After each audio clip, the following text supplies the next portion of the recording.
Magandang araw muli sa inyong lahat. Welcome sa ating channel, Sir Lopez Vlog. Sa araw na ito ay sasagutan natin yung ating isinagawang self-evaluation dito sa subject na Criminal Law Book 1 under the topic Circumstances Affecting Criminal Liability.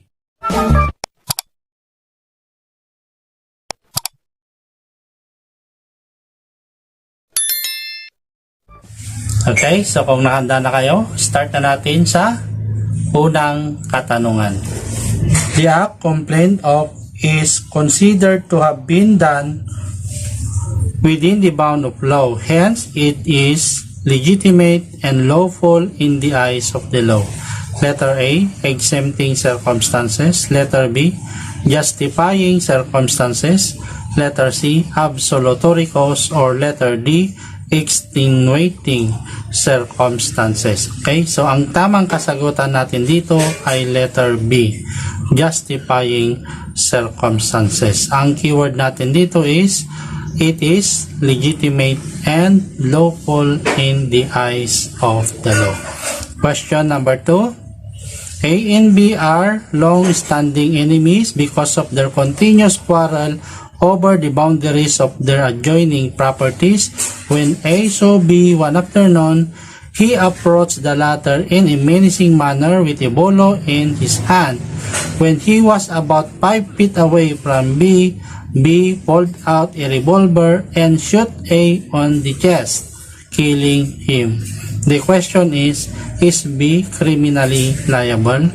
Letter A, yes. In the facts of the problems given above, what was said was that A was holding a bolo.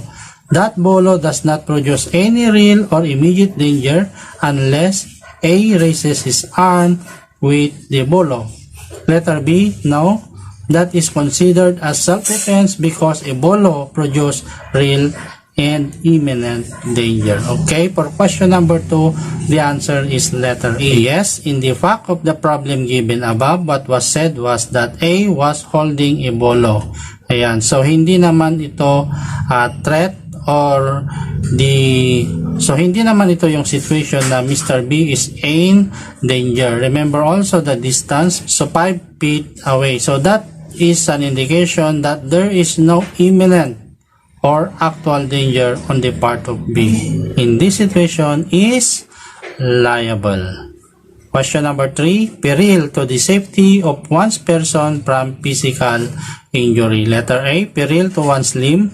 Letter B, peril to one's life. Letter C, peril to one's safety. Or letter D, peril to one's security. For number 3, the answer is letter A.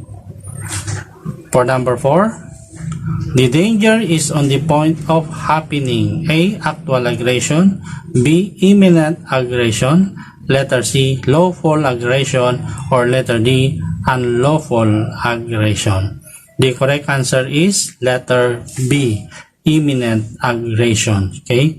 Ang keyword natin dito is at the point of happening. Question number 5. This is one of the elements of self-defense. Letter A, lack of sufficient provocation on the part of the person defending himself. Letter B, in case the provocation was given by the person attacked, that the one making the defense had no part therein. Letter C, that the person defending be not induced by revenge, resentment, or other evil motive. Or letter D, all of them. Okay, so isa sa mga nabanggit dito ay element of self-defense. Ngayon, ang tamang kasagutan ay letter A. Okay? Lack of sufficient provocation on the part of the person defending himself. Number 6. Light felonies are punishable only when they have been, letter A, at any moment. Letter B, consummated. Letter C, attempted. Or letter D, prostrated. The correct answer is letter B. Okay, consummated. Light felonies are punishable only when they have been consummated. So, ibig sabihin kapag attempted at prostrated, light felonies are no longer punishable kasi masyado na nga itong mababa. Okay, number 7. Blank When the person who has decided to commit felony proposes its execution to some other person or persons. Letter A, conspiracy. Letter B, proposal. Letter C, entrapment. Or letter D, instigation. The correct answer is letter B, proposal. Question number 8. Those to which the law attaches the capital punishment or penalties which in any of their period are afflictive in accordance with Article 25 of this code. This is referring to the revised penal code. Letter A, grave felonies. Letter B, less grave felonies. Letter C, light felonies. Or letter D, grave felonies. So take note the word capital punishment. Okay? So this is grave felonies. Number 9. In self-defense, the burden of proof rests upon the victim. His duty is to establish self-defense by clear and convincing evidence, otherwise his conviction would follow from his admission that he killed the accused. Letter A, true. Letter B, false. The answer is letter B, false. In self-defense, the burden of proof rests upon the accused. Okay, siya ang magbibigay ng ebidensya, siya dapat ang magpapatunay na ang kanyang ginawa ay self-defense. Otherwise, kung hindi niya ito napatunayan, siya ay mako-convict because of his admission that he killed the accused. Yan. So, akusado dapat ang may burden of proof dito sa self-defense. Question number 10. Mortal wounds are vital parts of the victim's body, indicate appellant's determination to kill the deceased and not merely to defend himself. The answer is true. Yan.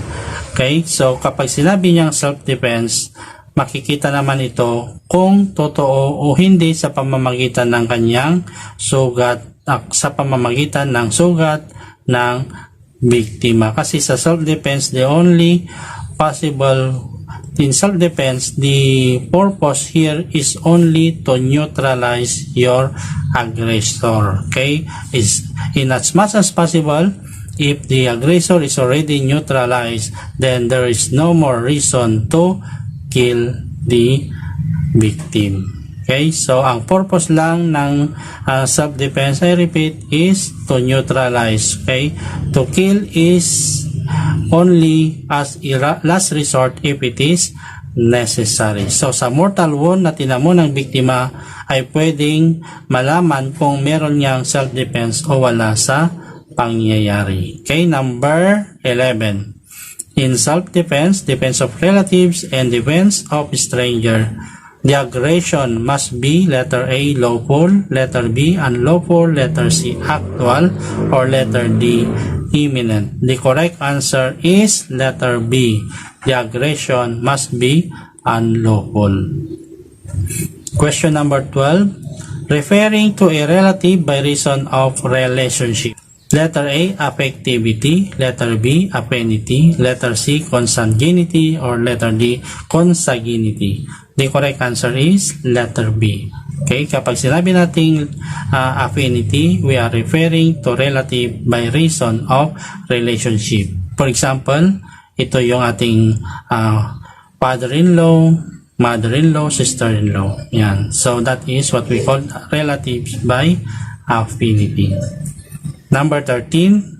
The following are tests of reasonableness of the means used in self-defense, defense of relatives, and defense of stranger, except letter A, nature and quality of the weapons used, letter B, physical condition, character, and size, letter C, other circumstances considered, or letter D, kinds of provocation involved. Okay, next, number 14. Those wherein the acts of the actor are in accordance with law and hence he incurs no criminal and civil liability. Letter A, exempting circumstances. Letter B, justifying circumstances.